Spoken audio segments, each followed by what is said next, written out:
अस्सलाम वालेकुम and good evening everybody watching news I. मैं हूं महर बुखारी। नाज़रीन, हुकूमत वक्त दो बड़े मसाइल में घिरी है और दोनों ही बदकिस्मती से अपने ही पैदा करता है। एक तो जस्टिस फ़ाइज़ ईसा के ख़िलाफ़ सदारती रेफरेंस में बदलते हालात करवट लेते हालात का है, और दूसरा अहम इशू 18वीं तरमीम और NFC अवार्ड से मुतल्लिक है। उसमें तब्दीली है और उसके ऊपर एक जो सख्त बैकलैश आ रहा है। अब स्टार्ट करेंगे जस्टिस फ़ाइज़ ईसा केस से। नाज़रीन, आज बहुत इंतहाई अहम पेशरफ्त हुई केस के अंदर। हुकूमत ने गोशवारों में खुफिया रखी गई जज साहब की बैरून मुल्क जायदादों के जिस झत्ते में हाथ डाल लिया है, आज बहुत से लोगों के करीब वो अपने मंतकी इंजाम को तो पहुंच गया है, मगर officially speaking show cause notice और रेफरेंस भी अभी अपनी जगह कायम है। इसका लबे लुबाब आज जज साहब की अहलिया ने अपनी ज़बानी खुद दिया, वीडियो लिंक से कनेक्ट होकर वो बहुत जज्बाती भी हुई और तमाम तफसीलात से आगाह किया।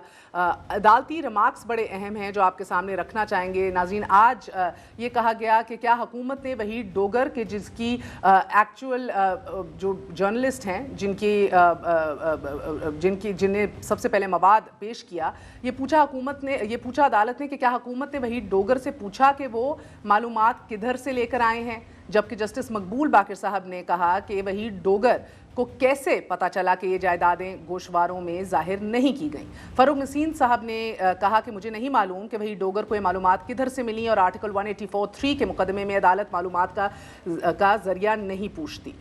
मैं इस बात की तस्हीह करें, जज साहब ने कहा कि मुल्क में एहतसाब के नाम पर तबाही हो रही है और एहतसाब के नाम पर जो तबाही हो रही है इस पर भी हम लिखेंगे। उन्होंने ये भी कहा कि तमाम कार्रवाई के बाद डोगर को लाकर सामने खड़ा कर दिया। मैं अपनी तफसीलात आराम से नहीं ले सकता, तो एक जज की तफसीलात वही डोगर के पास कैसे आईं, ये भी आज अदालत के अंदर पूछा गया। इन्हीं अहम रिमार्क्स के अंदर हमने मज़ीद एहतसाब के ऊपर तो बातें सुनी, मगर मज़ीद डिटेल्स अभी आपके सामने रखेंगे और आपको मज़ीद रिमार्क्स भी बताएंगे। सबसे पहले हमारे साथ एतजाज़ एहसन साहब मौजूद हैं।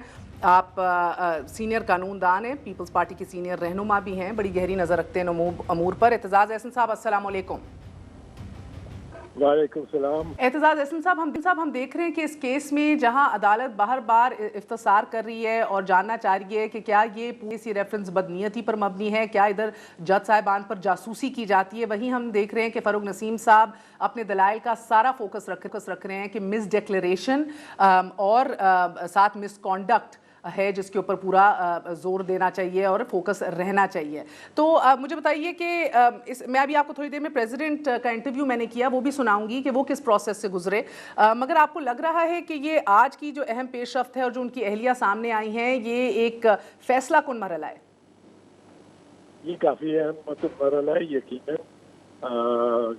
इसमें दो तीन पहलू हैं। एक तो ये पहलू है कि मनी ट्रेल देने का जो एक मुनासिब तरीका था जस्टिस फ़ाइज़ ईसा के पास, वो यही था कि जिनके नाम पे प्रॉपर्टीज हों, उनके अगर रिश्तेदार हैं, मतलब अगर उनकी बेगम है, तो वो सबसे मुनासिब तरीका यही है कि वो खुद आके पेश होके और अदालत में जाहिर करें कि वो जो असासे हैं वो कौन से हैं और उनको किस ज़राए से को कमाया गया है।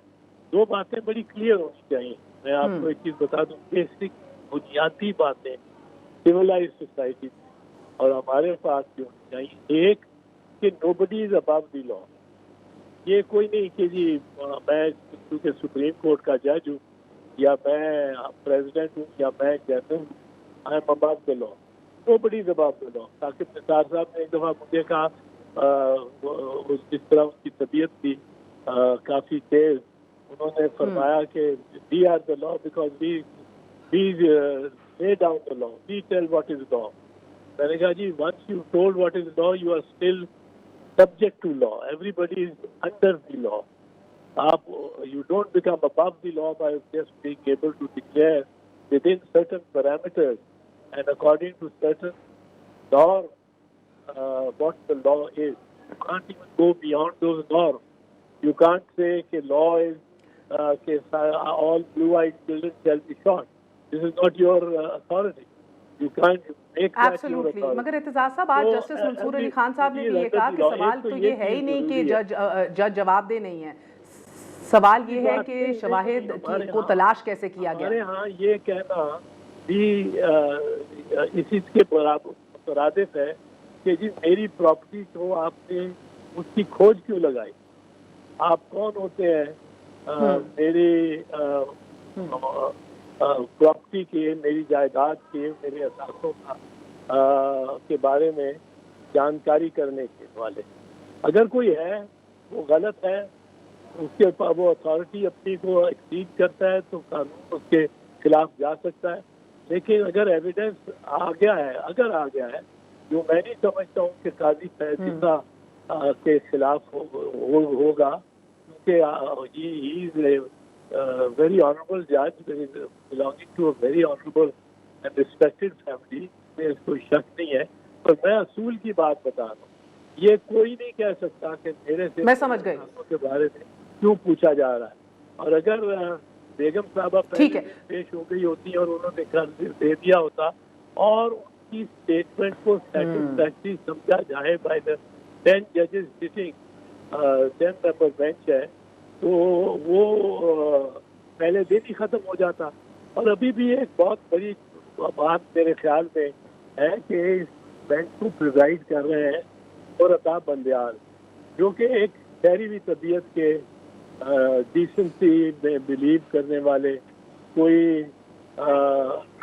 इफ्तिखार मोहम्मद चौधरी या जवाद ख्वाजा साहब या साकिब निसार साहब की तरह वो कोई बिजला पंच नहीं है और ग्रेजुअली सबको साथ लेके चलेंगे। पर कोर्ट में एक ये स्विच बड़ा खासा आया था जब 12 बस स्टैंड का केस चल रहा किलोर का। उस वक्त एक ही बेंच पे बैठे थे साकिब निसार साहब और काजी फैज ईसा साहब, और उसमें फॉरेन ऑफिस की इंटरवेंशन पे रिव्यू पिटीशन हुई थी, जमाली साहब चीफ जस्टिस थे। तो साकिब साहब का व्यू था कि जमाली साहब को दरख्वास्त करनी चाहिए कि लार्जर बेंच 5 मेंबर बेंच बनाए, और काजी साहब का व्यू था कि नहीं, जो बेंच है तो उसमें मेजॉरिटी बेंच की काजी साहब के साथ भी यही रहना चाहिए। पर बहरहाल दोनों ने एक दूसरे के खिलाफ बड़े स्ट्रॉन्ग व्यूज लिखे, चीफ जस्टिस के पास अपनी सिफारिशात देते हैं। उसके बाद यहाँ तक बात हुई कि मुझे एक दफा जब बुलाया चीफ जस्टिस साकिब निसार साहब ने पानी के मसले पे, डैम के मसले पे, कि कालाबाग डैम या ब्यामी डैम और कुछ बताओ, तो मैंने भी कुछ अपनी सिफारिशात लिख के दी उनको। तो उनको मैंने कहा कि आपके पास बेंच में बलूचिस्तान के जज साहब नहीं है, चीफ जस्टिस से कहिए कि वो उनको बिठाएं, या वो खुद चीफ जस्टिस से खुद ही चीफ जस्टिस। तो मैंने कहा आप उनको भी बिठाएं, बलूचिस्तान के जज साहब को भी, एक ही जज है बलूचिस्तान से, बाकी सूबों के। तो उन्होंने फरमाया कि वो मेरे साथ बैठने को तैयार नहीं है। तो यहाँ तक ये सिचुएशन हुई भी थी सुप्रीम कोर्ट में। अब मेरा ख्याल है बेहतरी आएगी। कुछ काजी साहब ने भी पेशरफ्त की है, जो मनी बेल देने पे तैयार हो गए। कुछ जजेस शायद एम्बैरस होते हों कि वो किस तरह फैसला कर सकते हैं मनी बेल को देखे बगैर।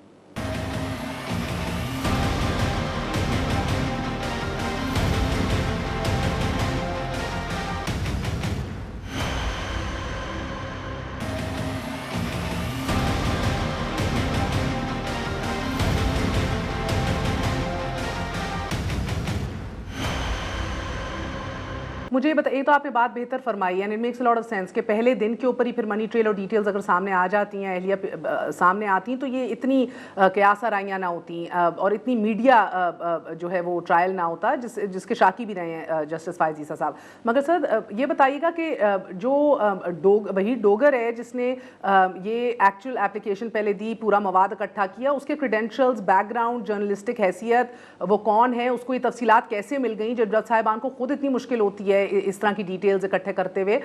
इसके ऊपर सवाल उठाया, और इसके ऊपर क्यों हुकूमत वक्त ने इन्वेस्टिगेशन नहीं की, क्यों नहीं देखा उसका मैलिफाइड इंटेंट था कि नहीं था, ये सारा प्रोसेस फॉलो क्यों नहीं किया, इसमें कितना वजन है जासूसी वाले एलिमेंट के ऊपर?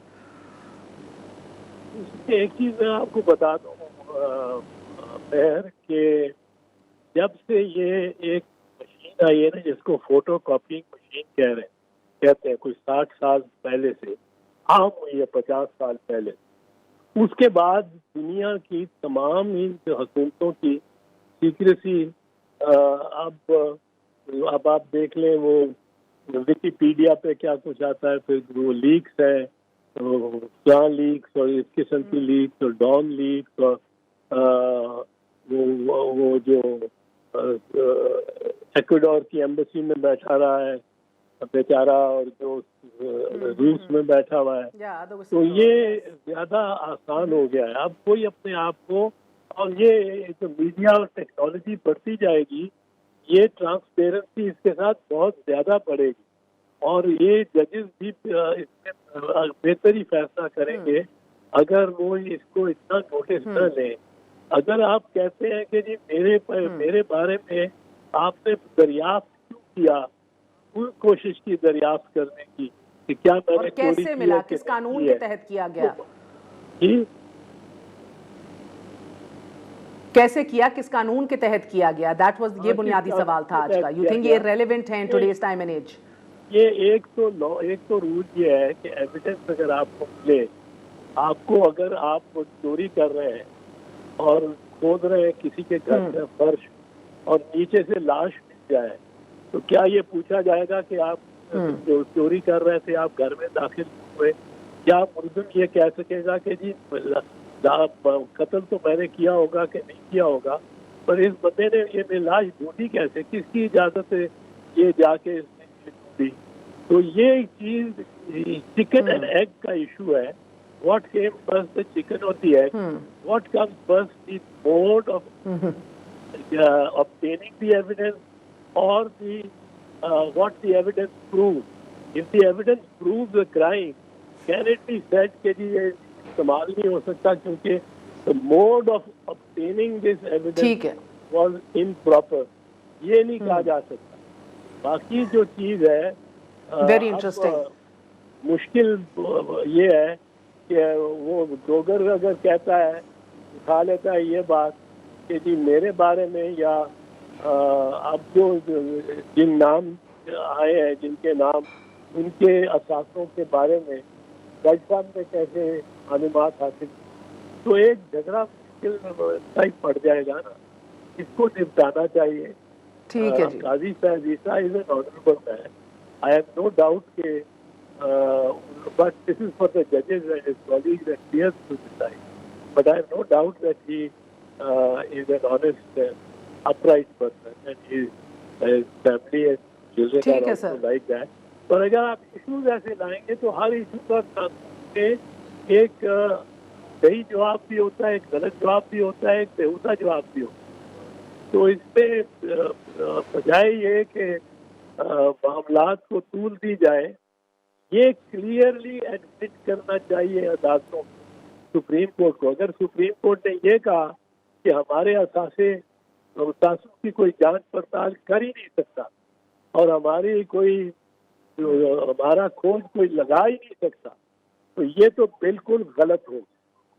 ये तो they will be creating a category of immunity and impunity for themselves, और ये इसका इम्कान इसलिए खतरा हो सकता है कि 10 के 10 जज सुप्रीम कोर्ट के बेहतरीन जजेस होंगे, बट आखिरकार इंसान है और इंसान अपने सेल्फ इंटरेस्ट के खिलाफ आसानी से फैसला नहीं करता।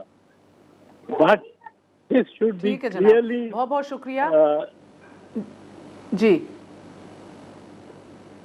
एतजाज़ एहसन साहब, आपका बहुत बहुत शुक्रिया आपके वक्त का।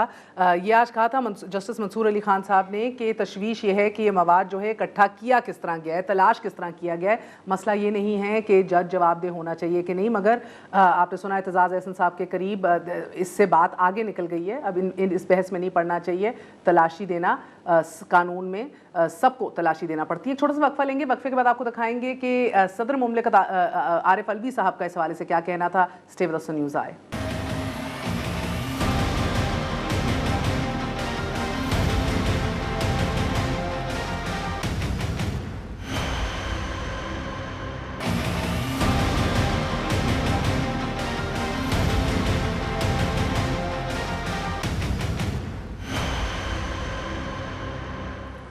हुकूमती रहनुमा मेंबर कौमी असम्बली अंदलीब अब्बासी साहिबा हमारे साथ मौजूद हैं। तारिक फजल चौधरी साहब PMLN की जानिब से साबिक मिनिस्टर कैट भी रह चुके हैं, और बैरिस्टर हैदर वहीद साहब हमारा साथ दे रहे हैं। आप सबका बहुत बहुत शुक्रिया। अस्सलाम वालेकुम। अंदलीब साहिबा, आपसे आगाज़ करूँगी। फरमाइएगा कि आज एक बड़ा फैसला कुन मरहला था अदालत के अंदर जस्टिस फाइज़ ईसा केस के हवाले से भी, और जिस तरह भी आपने इब्तदाई में भी सुना होगा, मैं एतजाज़ एहसन साहब से भी यही पूछ रही थी कि जासूसी बदनीयती एप्लीकेशन और माइंड की सदर पाकिस्तान ने या नहीं, ये सारे बड़े अहम इश्यूज रहे हैं इसके अंदर।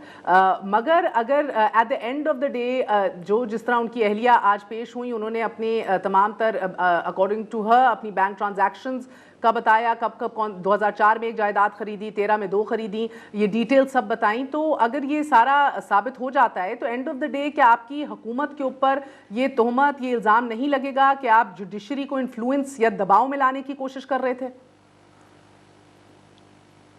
महर, एक तो मैं वही रिपीट करूंगी जो एतजाज़ एहसन साहब ने कहा कि nobody is above the law, ना पॉलिटिशियंस और ना जजेस, ना ब्यूरोक्रेट्स, कोई भी नहीं। तो ये एक अच्छा प्रेसिडेंट है जिसमें ये साबित हो रहा है कि जी लॉ सबके लिए बराबर है, और अगर उसके अंदर एविडेंस पेश हो रहा है और उसका ट्रायल हो रहा है और उसकी इन्वेस्टिगेशन हो रही है, तो हमें उसको इनकरेज करना चाहिए। अब अगर इसका, क्योंकि सब जुडिस है मैटर, और इसका क्या अंजाम होता है, क्या इक़दाम होता है, ये तो बाद में पता चलेगा। वो तो सही है, क्या बार बार सवाल अदालत में उठा कि बुनियादी सवाल ये है कि हुकूमत के पास ये इख्तियार है कि नहीं कि जो सारे काम किए गए हैं जिस तरीके से किए गए हैं। ये अब्दुल वहीद डोगर साहब के पास ये मालूमात कैसे आई, कैसे पता चला उन्हें ये डिक्लेयर नहीं किए गई? ये भी जस्टिस मंसूर साहब ने कहा कि आओ जायदादें ढूंढें, आओ ढूंढें। क्या इख्तियार, ये किस तरह हासिल किया आप लोगों ने ये इख्तियार? वज़ीर आज़म का काम है वजारतें बनाना, ना कि इदारे बना देना, जैसे asset recovery unit. I think जो एसेट रिकवरी यूनिट है वो तो बहुत इम्पोर्टेंट है। अगर पाकिस्तान का कोई भी एसेट चाहे 1 रुपए का हो, क्योंकि यहाँ तो वो कहा जाता है कि जी ये कुछ लाख का था तो आपने भैंसें क्यों कुछ लाख की बेच दी। एक एक पैसा टैक्स पेयर का सबसे पहले तो इम्पोर्टेंट है, और वो एसेट है, असासा है पाकिस्तान का। और अगर asset recovery unit asset which are not declared और स्टोलन के ऊपर है, तो ये हुकूमत की सबसे बड़ी जिम्मेदारी है, क्योंकि हुकूमत कस्टोडियन है आइन के तौर पे। अब इस केस के अंदर जैसे मैंने कहा, जो भी फैसला होता है और हमेशा जो अदालत फैसले करती है उसका हमें खैर मकदम करना चाहिए, लेकिन उसके साथ ये प्रूव करना कि जी सबका यहाँ एहतसाब होगा। जैसे एतजाज़ एहसन साहब ने कहा कि हर सिटीजन की राइट है, किसी सिटीजन की राइट है, बड़ा हो छोटा हो, मेरे ऊपर, आपके ऊपर, किसी के ऊपर भी वो अदालत जा सकता है, एंड दैट इज लॉफुल। किसी भी कानून में ये नहीं कहा गया। ओके, अगर give me a chance Andleeb साहिबा, ठीक है, मैं इसका देखो ना, ये समझना आज बहुत ज़रूरी है। बैरिस्टर साहब, आपकी तरफ आऊँगी। ये कितना ज़रूरी है एक प्रोसेस के अंदर कि ड्यू डिलिजेंस या एक्सरसाइज जो है वो डिलिजेंस जो है एक प्रोसेस के थ्रू जो रिक्वायर्ड होती है, और इस प्रोसेस में क्या रिक्वायर्ड थी, वो कितना ज़रूरी है उसको फॉलो करना है, इस पर ज़रा रोशनी डालिएगा। मैंने सदर मुमलिकत का एक इंटरव्यू भी किया, उसके अंदर उनसे तफसीली तौर पर पूछा कि ये आपने जो प्रोसेस फॉलो किया, it seemed a bit haphazard, और पिछले 1-1.5 साल से it has been brought into question. देखें महर, इस जो ये प्रोसेस है ना, उसका एक प्री रेक्विजिट है। प्री रेक्विजिट ये है कि प्रेसिडेंट जो है जब रेफरेंस सुप्रीम जुडिशल काउंसिल को भिजवाते हैं, तो उससे पहले उन्होंने अपने माइंड को अप्लाई करके एक ओपिनियन फॉर्म करना है कि यहाँ पे एक केस बनता है जिसकी बुनियाद पे ये कहा जा सकता हो कि मिसकॉन्डक्ट हुआ है, कि इस जज को रिमूव करना चाहिए। अगर ये प्रेसिडेंट साहब ये ओपिनियन बनाए बगैर भेज देते हैं रेफरेंस, तो वो आर्टिकल 209 की खिलाफ वर्जी है, और इस तरह का रेफरेंस जो है वो पर से वॉइड एब इनिशियो है, जिसकी कोई कानूनी हैसियत ही नहीं है।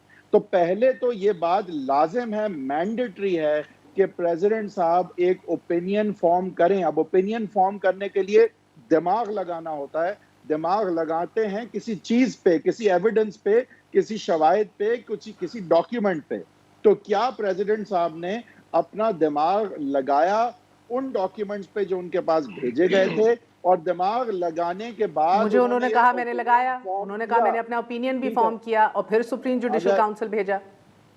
ठीक है, अगर उन्होंने अपना दिमाग लगाया उन डॉक्यूमेंट्स पे तो फिर उन्होंने ये भी दिमाग जरूर लगाया होगा कि डोगर साहब के पास ये चीजें कहां से आई, ये जरूरी क्यों है।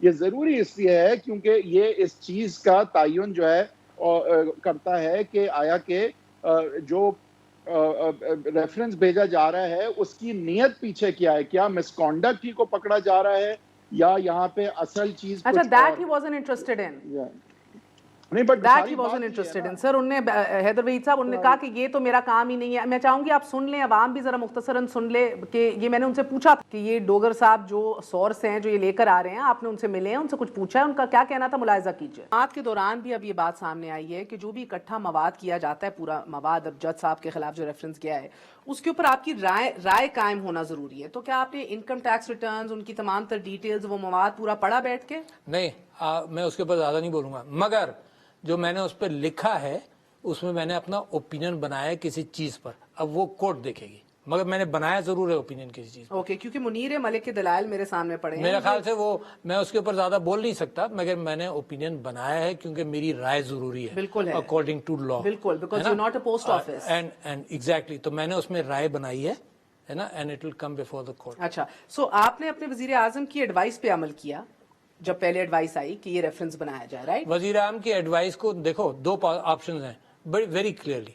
या तो मैं उसकी तहकीकात कराऊं, जहां जो फोरम है उसमें भेज दूं, जी बिल्कुल, या मैं उसको बंद कर दूं। दो ऑप्शन या और फिर उसका जिक्र आ ही चुका था, मेरी तरफ से नहीं आया था, जिक्र आ ही चुका था, मीडिया में गुफ्तगू शुरू हो चुकी थी, and I would allow that to happen. या फिर मैं जो लीगल फोरम है उसमें भेज दूं। What would you do? What would anybody do? I am bound by नहीं, by आपने the law तमाम of मवाद Pakistan. द क्वेश्चन इज, आपने तमाम मवाद अपनी निगरानी में इकट्ठा करवाया, तो आप कहते मेरे नहीं, पास नहीं, इंटेलिजेंस एजेंसी। मैंने नहीं कराया बीवी, ये आप क्या इम्प्लाई कर रही हैं? देखो No, no, ये आया, सुनो तो ना, वेरी सिंपल है ना, just to keep away the confusion. ये आया प्राइम मिनिस्टर साहब के साथ एवरीथिंग के ने भेजा मुझे कि जी ये है, ये सिचुएशन है और इसका क्या करें। तो द बेस्ट ऑप्शन इज कि इसका जो फोरम है उसमें भेज दिया जाए। पार्लियामेंट में ट्रायल के लिए भेज सकता था, नहीं। मीडिया को भेज देता, मीडिया तो बहुत खुश होती, but that was the wrong thing to do. The only forum, only legal forum is the Supreme Judicial Council. What's wrong with That's that? not under contest. That's What's not the wrong? problem. So what are you asking? The problem is, sir, कि आपने अपना mind apply किया। अपना mind apply किया कि this requires investigation. So what's wrong with that? आपने okay, I tell you what's wrong, जो अंदर कंटेस्ट हो रहा है अभी, तो उसके ऊपर जवाब नहीं, कंटेस्ट तो देखो, बात तो सुनने सर, मेरा सवाल तो होने देना। देखो, कंटेस्ट तो इल्जामात तो लोग सारे लगाएंगे, लगाने नहीं सर, बात सुनिए। I am not fighting a case. सुन लीजिए, इनकम टैक्स प्रोसेस फॉलो नहीं हुआ, मनी लॉन्ड्रिंग का I am not fighting a case. Okay. There is enough, I just Did said, the cabinet give an approval? I am not concern with that. देखो, मेरे पास जब prime minister का advice आता है तो कैबिनेट के approval से आए या ना आए, प्राइम मिनिस्टर का एडवाइस आएगा, what ever the system is there. I do not establish a court of law in my own office. Okay, ठीक है ना? तो जब वो आया तो मैंने उसको कहा कि जी इसको सुप्रीम जुडिशियल काउंसिल देखे। अब इनके दलाइल में बैरिस्टर साहब मुख्तसरन बताइए, मैं चौधरी साहब का भी इनपुट लूंगी, प्रॉब्लम क्या है? आस्क्ड हिम अबाउट डोगर से आप मिले या कोई आपने फाइंड आउट किया? He said that's not my job. Problem क्या है इन दलाइल में, अगर है तो? आपने थोड़ा सख्त इंटरव्यू ले लिया, बहुत सारी चीजें इसमें तो रिवील हो गई हैं, और अगर ये कोर्ट में एडमिसिबल होता कहीं तो मेरे ख्याल से बहुत टेलिंग है। उन्होंने पहली बात मानी कि इन्वेस्टिगेट करने के लिए मैंने भेजा है आपको, तो पहले इन्वेस्टिगेट करके ओपिनियन बना के अगर आप समझते हैं कि यहाँ पे शवाहिद हैं कि जज को रिमूव होना चाहिए, तो ही आप भेज सकते हैं सुप्रीम जुडिशियल काउंसिल। आप इन्वेस्टिगेशन के लिए सुप्रीम जुडिशियल काउंसिल नहीं भेजते रेफरेंस। ये कोई एफआईए नहीं है, ये कोई इन्वेस्टिगेटिंग बॉडी नहीं है, ये कमेटी नहीं है, ये सुप्रीम जुडिशियल काउंसिल है। ये वो एक वाहिद फोरम है जहां जज को मिसकॉन्डक्ट की बुनियाद पर रिमूव किया जाता है अगर प्रेसिडेंट ये ओपिनियन फॉर्म कर चुका हो कि यहां ऐसा होना चाहिए। पहली बात। दूसरी बात, आप देखें उनका ये कहना कि मैंने अप्रोप्रिएट फोरम को भेज दिया। ये appropriate forum supreme judicial council होता ही जब है जबकि आईनी प्री रिक्विजिट मीट करने के बाद वहां रेफरेंस भिजवाया जाए, यानी कि अपना दिमाग लगा के शवाहिद पे एक ओपिनियन फॉर्म करके कि यहाँ पे केस बनता है एक removal of a supreme court जज का। अगर ये सारी प्री रिक्विजिट्स मीट हों तो फिर आईनी रेफरेंस भिजवाया जा सकता है सुप्रीम जुडिशल काउंसिल में। तो ये आपने जो प्रेसिडेंट साहब से सवालात किए, अगर उनके जवाबात में आप मुतमईन हैं कि उन्होंने दिमाग लगाया, शवाहिद देके, उन्होंने नियत पीछे जांची डोगर साहब की कि उनके पास ये कहां से इंफॉर्मेशन आई, ये क्यों आज दे रहे हैं इंफॉर्मेशन, या असल मकसद जो है वो मिसकॉन्डक्ट को एड्रेस करना है, या असल मकसद यहाँ पे इंडिपेंडेंस ऑफ जुडिशरी पे वार है। और मैं एक और बात एतजाज हसन साहब की और अंदलीब साहिबा की को भी एड्रेस कर लूं यहाँ पे कि देखें, पिटिशनर सेटल करता है केस का जुमरा। ये जो सुप्रीम कोर्ट में इस वक्त केस है वो सिर्फ एक बुनियाद पे है कि रेफरेंस बदनीयती पर मबनी है, इसको यहीं खत्म कर दिया जाए। वहां ये इशू नहीं है कि जज का एहतसाब होना चाहिए, यानी ये तो आइन में लिखा हुआ होना चाहिए। ये कोई कोर्ट को फैसला करने की जरूरत है कि जज का एहतसाब हो सकता है, ये तो आइन में लिखा हुआ है कि एहतसाब होना चाहिए और है, दर्ज है ये बात। ये डिक्लेयर करने की चीज नहीं है। इस पिटिशन में सुप्रीम कोर्ट में डायरेक्टली सिर्फ एक इशू है, क्या ये रेफरेंस बदनीयती पर मबनी था, अगर था यही खत्म कर दिया जाए। और इसको जांचने के लिए देखना पड़ेगा कि अगर आपने एसेट रिकवरी यूनिट और तफ्तीशी अमल सारा गैर कानूनी किया तो हम समझेंगे कि इसके पीछे असल वजह पर मिसकॉन्डक्ट नहीं, कुछ और विच हंट था, फिशिंग एक्सपेडिशन था। क्या आप एक जज को वैसे ही निकालना चाहते तो ये भी तय होगा, ये भी तय होना है। ओके ओके, बैरिस्टर साहब stay with me for a second. Tariq Fazal Chaudhry साहब अब अभी पूरा केस देख रहे हैं, बल्कि फायज ईसा साहब की एहलिया को तो पार्टी नहीं बनाया गया अभी तक इस रेफरेंस में, जिनकी ये प्रॉपर्टीज हैं। और फिर यहाँ पे सवाल जवाब भी देखिए, आज आपकी पार्टी ने, खुर्रम दस्तगीर साहब ने ये कहा कि ये हुकूमत is for the mafia, by the mafia, of the mafia. और फिर ये आज हमने जस्टिस मकबूल बाकर का भी सुना कि एहतसाब के नाम पर इस मुल्क में तबाही मचाई जा रही है। सो आपको लग रहा है कि आने वाले दिनों के अंदर ये बड़े संजीदा असरात मुरतब हो सकते हैं इस केस के हुकूमत पे? अदलिया पे तो ऑफ कोर्स होंगे अब, and it is being taken जिस तरह भी बैरिस्टर साहब ने कहा, मगर हुकूमत के लिए ये कितना संजीदा साबित हो सकता है? बिस्मिल्लाहिर्रहमानिर्रहीम, बहुत शुक्रिया मेहर आपका। देखें, सबसे पहली बात तो ये है कि ये एक बड़ा तारीखी केस बनने जा रहा है, बल्कि बन गया है। जहाँ तक हुकूमत का ताल्लुक है, हुकूमत ने इससे पहले भी बहुत सारे ऐसे काम किए हैं, एक लंबी और तवील फहरिस्त है जिसमें उन्हें एम्बेरसमेंट उठानी पड़ी है, उन्हें शर्मिंदगी उठानी पड़ी है, उनके फैसले, उनके एक्शंस, उनके बयानात, उनकी तकरीरें, लिहाजा उनके लिए कोई शर्मिंदगी उठाना कोई नया नहीं है। इसलिए मेरे लिए कोई बड़ी बात नहीं है कि हुकूमत के लिए ये कोई एम्बेरसमेंट होगी। असल बात और है, उस पर आप मुझे 2 मिनट देंगी। देखें, ये अदलिया के लिए पाकिस्तान में एक बहुत बड़ा टेस्ट केस बन गया है। अभी बैरिस्टर साहब ने जो गुफ्तगू फरमाई है, अदर वहीद साहब ने, वो ज़ाहिर है टेक्निकल बातें उन्होंने की हैं, हम उस तरह के कोई कानून के माहिरीन तो नहीं हैं, लेकिन 2 बातें बड़ी सिंपल हैं। पहली बात ये है, जो मैंने कहा कि अदलिया के लिए टेस्ट केस बन गया है, कि हुकूमत की नीयत का जायज़ा लेना, ये सबसे पहली बात है। उसके बाद केस का मेरिट पर फैसला करना, ये दूसरी बात है। No one is above the law, ये कहा जरूर जाता है, लेकिन there are so many departments, persons, individuals who are above the law. ये मैं आपको प्रैक्टिकल बात बता रहा हूँ। लिहाजा ये भी साबित होना है कि क्या ये जो आइन में बैरिस्टर साहब ने कहा कि लिखा हुआ है कि जजेस are not above the law, क्या वो बात सही है या नहीं है। अमली तौर पे तो आपने देखा है कि पाकिस्तान में सबसे ज्यादा, बिलअमूम मैं बात कर रहा हूँ, इसको किसी एक उसकी तरफ ना लेके जाइएगा प्लीज, कि सबसे ज्यादा टारगेट या सबसे ज्यादा एहतसाब एक ही बरादरी का होता है, वो पॉलिटिशियंस हैं। अब मैं वो सिर्फ इशारतन बात बता रहा हूँ कि पाकिस्तान के प्राइम मिनिस्टर यूसुफ रजा गिलानी जैसे शख्स पे एक, मैं नाम नहीं लेना चाहता, जिसका कोई सर नहीं पैर नहीं, उसका तून ने ऐसे इल्जाम लगा दिए, तो ये तो पंचिंग बैग है ही। लेकिन बहुत सारे और इदारे, जैसे भी जजेस की बात हो रही है, ये कोई बड़ी बात नहीं है। मैं आपको टेक्निकल, या मैंने दोबारा मैं कहूँगा कि मैं लॉ पॉइंट की बात नहीं कर रहा, लेकिन अगर किसी पे कोई इल्जाम लगता है कि आपके पास कोई प्रॉपर्टीज है, उनका हिसाब दें। ना इसमें कोई बेइज्जती की बात है, ना इसमें कोई खुदा न खास्ता किसी को, मैं ये कह रहा हूँ कि कोई इसमें कोई ऑफेंड होने वाली बात है।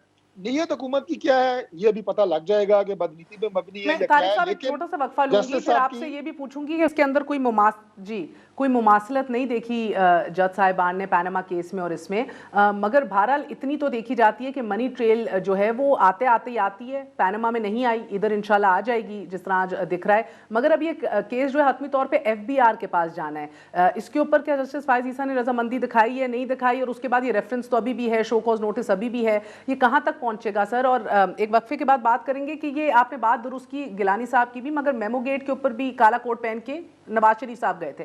तो आपस में ही आप लोग गुत्थम गुत्था इतने होते हैं कि एहतसाब का खुद कितना बतंगड़ बनाते हैं, बाद में स्पिल ओवर इफेक्ट जो दूसरों के पास आते हैं। After very short break.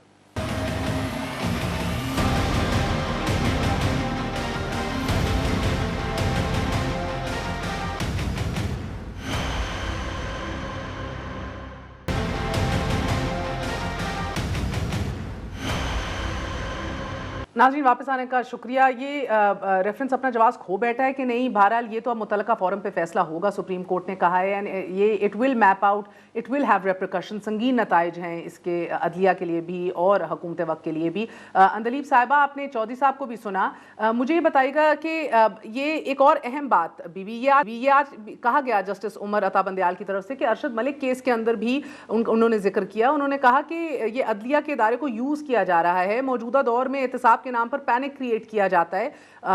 तो इस हवाले से वो फैसला लिख भी रहे हैं। सो ये पहले भी बात हुई है कि एहतसाब को किस तरह इस्तेमाल किया गया है। तो तहरीक इंसाफ जिस नारे पे आई, अगर उसकी बुनियाद को ही कहा जाए कि वो तोड़ मड़ोड़ के पॉलिटिकल विक्टिमाइजेशन के थ्रू या इंजीनियरिंग का वर्ड यूज़ हुआ, इंजीनियरिंग की जा रही है, तो फिर इदारे की तरफ से भी अगर ये बात आ गई तो फिर तो अब इट्स नॉट सिर्फ ओनली द ऑपोजिशन।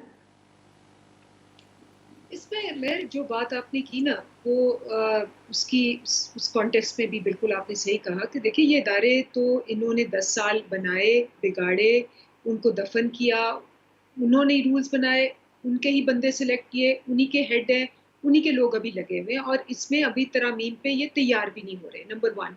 नंबर 2, जो पीटीआई है, पहली जमात है जिसने अपने ही लोगों पे कमीशन भी बनाया है, उसके ऊपर पूरी फोरेंसिक इन्वेस्टिगेशन हो रही है और अब उस पे एक्शन शुरू हो गया है। ठीक है, सो ये पहली दफा हुआ है, कितनी रिपोर्टें आई, कितने कमीशन बने, बल्कि बने ही नहीं। आपने ही सवाल किया था खाकान अब्बासी को, पेट्रोल का वो नहीं हुई इंक्वायरी, जो इंक्वायरी हुई वो दफना दी गई। पहली दफा ये हो रहा है। इदारे अभी जिस तरह से उनको जंग लगा हुआ है और जिस तरह से उनको इन्फिल्ट्रेट किया हुआ है, उसमें टाइम लगेगा। जुडिशल रिफॉर्म्स, नैब रिफॉर्म्स, ये सारा इन प्रोसेस है और जब इनके पास जाया जाता है तो आपको भी पता है कि ये तैयार नहीं होते, क्योंकि इन्होंने 10 साल उसको ममी बना के म्यूजियम में रखा हुआ था और फिर कहते हैं कि हाँ हमसे गलती होगी, हमने इसको टच नहीं करना था। तो एक चीज जो इतनी बिगड़ी हो उसको, मगर अभी आपने बैरिस्टर साहब को सुना, he said due diligence and process बड़ा क्रिटिकल है और आइन बड़ा वाज़ेह है इसके ऊपर। तो ना चीफ ऑफ आर्मी स्टाफ की एक्सटेंशन के हवाले से ना इस केस में क्यों इस तरह महसूस होता है कि आप लोग ड्यू डिलिजेंस नहीं करते या नहीं समझते? इज इट बिकॉज पहली दफा हुकूमत में आए हैं? नहीं जी, आप देखिए हमारी ड्यू डिलिजेंस जो होती है ना, वो ये नहीं होती कि इमरान खान साहब या मेहर बुखारी या अंदलीब अब्बास कहे कि भाई चुक लो, है ना, चुकवा दो। ड्यू डिलिजेंस का मतलब है पहले उस पर इंक्वायरी होगी, इंक्वायरी के बाद वो जो महकमे हैं उस पर एविडेंस लाएंगे, फोरेंसिक ऑडिट होगा, अगर एफबीआर ने देखना एफबीआर देख लेगा, एफआईए ने देखना एफआईए देख लेगा और उसके बाद एक कंप्लीट प्रोसेस के बाद। व्हाई आर ऑनरेबल जजेस सेइंग दैट ये तो ऐसा ही है कि हम जमहूरियत से फैशिज्म की तरफ बढ़ रहे हैं?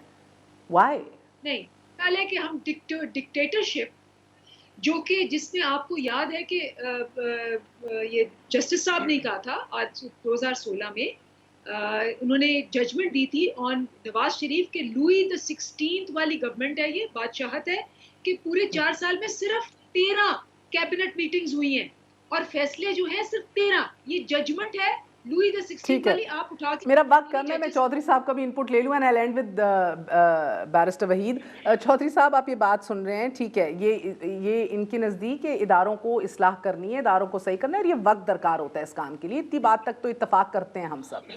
सर मसला सिर्फ ये है कि अगर इसके अंदर हिज़्ब इख्तिलाफ नहीं अपना हिस्सा डालेगी, चाहे नैब रिफॉर्म्स हों, दीगर रिफॉर्म्स हों, तो ये तो फिर देर पा नहीं होंगे, ये सस्टेनेबल नहीं होंगे। वो वही वाली बात होगी कि कोई आया, प्रोजेक्ट लगाया, दूसरी हुकूमत आई, उखाड़ दिया, चेंज कर दिया।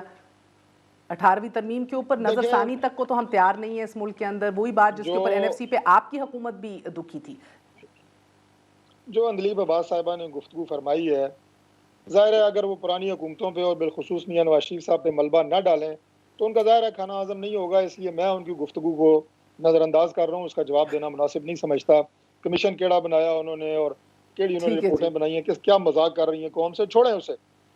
मैं वो दोबारा बात वहाँ से शुरू करूँगा कि अहम मसला है जस्टिस फाइज ईसा साहब की ज़ात के हवाले से मेरा पूरा यकीन है कि वो एक ऑनरेबल जज हैं और वो एक स्ट्रेट फॉरवर्ड बंदे हैं। मैं उनकी ज़ात की बात नहीं कर रहा, लेकिन मैं दोबारा आपसे ये बात कहूंगा कि किसी वजीर से किसी ने पूछा था, ये मौजूदा हुकूमत के वजीर से, कि जनाब इस केस में आपको शर्मिंदगी उठानी पड़ेगी, तो वजीर मौसूफ ने जवाब दिया कि कौन सा पहली बार होगी।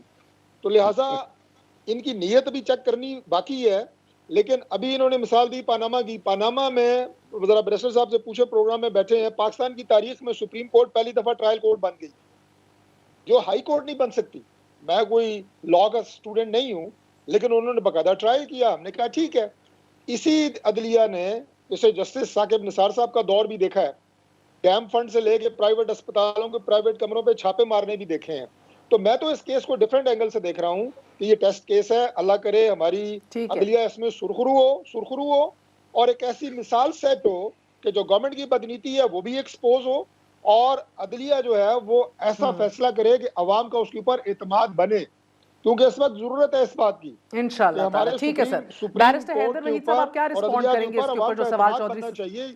ये मैं उम्मीद भी करता हूँ, दुआ भी करता हूँ। देखें चौधरी साहब सही फरमा रहे हैं कि ये अगर कानून का बोलबाला होना है तो everyone has to be accountable under the law, और ये जो है ना, दो तरह के कानून नहीं हो सकते, एक ही तरह का कानून होना चाहिए। ये बात अपनी जगह दुरुस्त है, लेकिन क्या यहाँ पे ऑन बैलेंस ज्यादा अहम और ज्यादा जर्मेन चीज इस केस के लिए क्या है कि क्या ये रेफरेंस एक अदलिया पे हमला है, यानी क्या इसकी नीयत मिसकॉन्डक्ट है या इसकी नियत एक ऐसे जज। My last question to barrister साहब, मेरा वक्त खत्म हो रहा है। मेरी हुकूमती टीम से एक अहम शख्सियत से बात हुई है सर।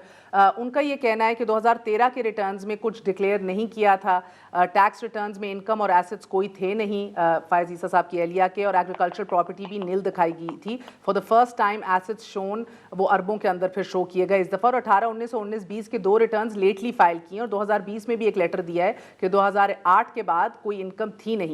ये एक आला शख्सियत मुझे इनकी टीम से ने बताया है। सो द क्वेश्चन इज कि do you think source of income, आज उन्होंने कहा बैंकिंग ट्रांजैक्शंस के थ्रू सब कुछ हुआ है, 700,000 पाउंड्स का रिकॉर्ड शो किया फायज ईसा साहब की एहलिया ने, लेकिन क्या बैंकिंग ट्रांजैक्शंस के अलावा सोर्स ऑफ इनकम के ऊपर भी यू थिंक सवाल जवाब होगा? और अगर ये FBI के पास चला गया केस, तो फिर यू थिंक कि रेफरेंस बरकरार रहना चाहिए, 2-3 महीने लगा के FBI जांच पड़ताल करे और उधर ही फिर ये हतमी फैसला हो?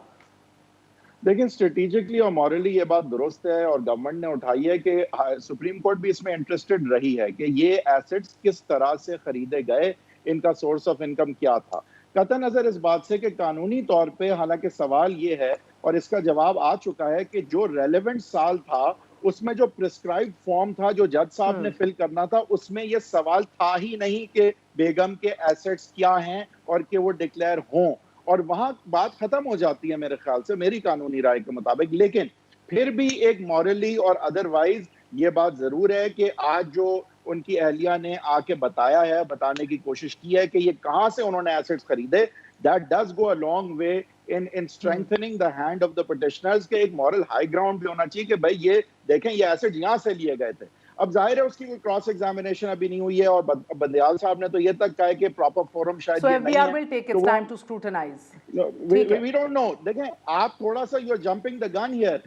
बंदयाल साहब हेड कर रहे हैं बेंच को, लेकिन आई थिंक वो वाहिद थे अभी जिन्होंने अभी ओपाइन किया। अभी बाकी जजेस एक जजमेंट आनी है कि वो FBI भेजेंगे भी या नहीं भेजेंगे, तो we don't know right now. But इसका जवाब कहीं ना कहीं से आ गया तो मॉरली अच्छा होगा पिटिशनर्स के लिए। वैसे legally it is enough to say कि अगर 116 की वायलेशन नहीं है तो फिर मिसकॉन्डक्ट कैसे। बहुत बहुत शुक्रिया तमाम मेहमानों का।